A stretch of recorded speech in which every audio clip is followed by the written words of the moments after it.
Welcome to the 30-second Hayley-Roxanna Crafts quick cross stitch video, where I share information, hints and tips on one area of cross stitch in a short video. In this video, I am focusing on using metallic threads in your cross stitching. Using metallic threads can add some sparkle to your finished cross stitch design. As you can see in this sampler from Disney Cross Stitch magazine by Hachette Partworks. Metallic threads come in a variety of forms and brands. The thread used in this sampler is stranded, just like your regular stranded cotton that you use for your cross stitching. This metallic thread came with my Disney Cross Stitch magazine collection, but lots of brands will sell stranded metallic thread. This is similar to the DMC light effect thread, but there are different varieties that you can get that are stranded. And when using this type, you would separate the strands to use the number required, just as you would with regular stranded cotton. You can also get metallic thread that isn't stranded, such as this DMC diamond thread. The thickness of this thread is equivalent to 2 strands of the stranded variety. I used this thread in this coronation sampler that I did for these crosses here. I also used it when backstitching the stars on my nativity bunting.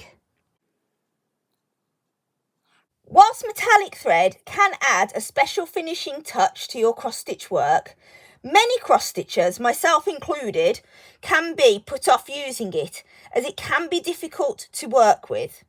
However, I am going to share a few tips that might help if you want to give metallic thread a go in your work. My first tip when stitching with metallic thread is to use short pieces of thread.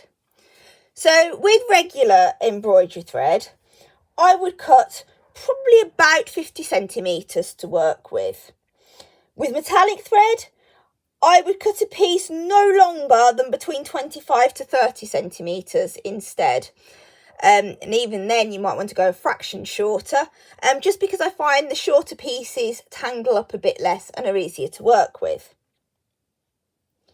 Another tip when working with your stranded thread is for separating your thread.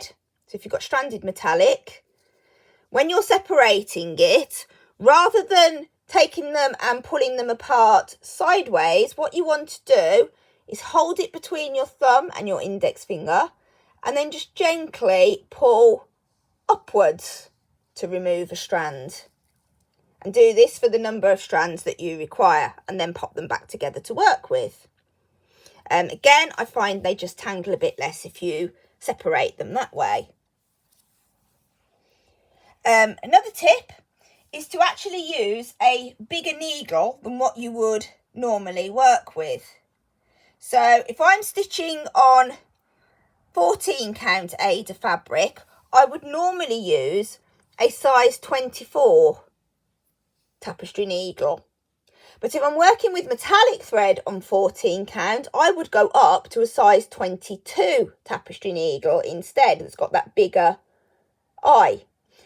Because what happens with this bigger eye is it forces the holes to open a little bit more as you pass the needle through. It sort of stretches the holes a bit, which then helps to reduce the friction on your metallic thread, which just makes it that little bit easier to work with.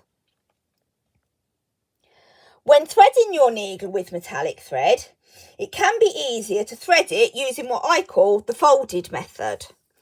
So rather than trying to get all your ends level and then slipping them into the eye of the needle like that, which as you can see is quite tricky, what I will do is I will take the thread and fold it over the eye of my needle like so, and then I'll just slip my needle out and then keep that thread squeezed between my thumb and my index finger, and I will bring the eye of the needle down over it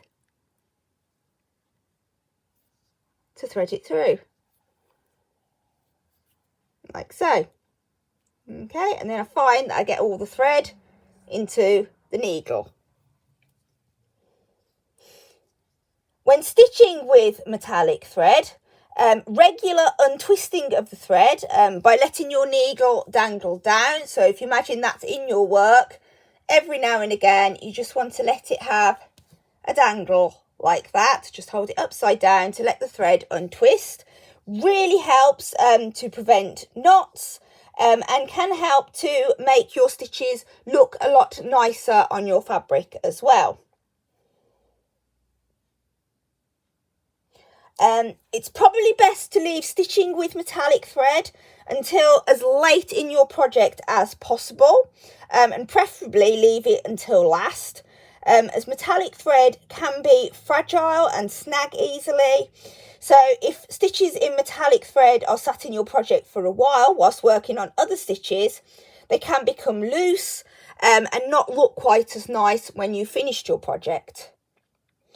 And my final tip when stitching with metallic thread is to leave a longer tail for securing your work, and to weave that tail under stitches in more than one direction to ensure it won't come undone later on.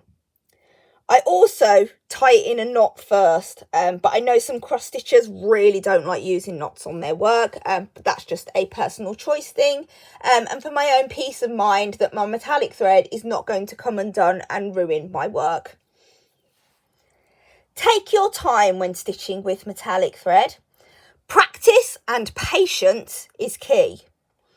Some cross stitchers also recommend using a thread conditioner or beeswax on the metallic thread before stitching with it to make it smoother and easier to glide through the fabric.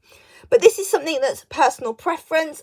I've never actually done it. I have looked into it a couple of times, but I've never decided what to use. But if you're struggling with metallic thread, it is something worth looking at. If you have any questions about using metallic thread in your cross stitching, or any tips that have helped you when working with it, then please pop them in the comments. In the next quick cross stitch video, I will share some tips for cross stitching for beginners.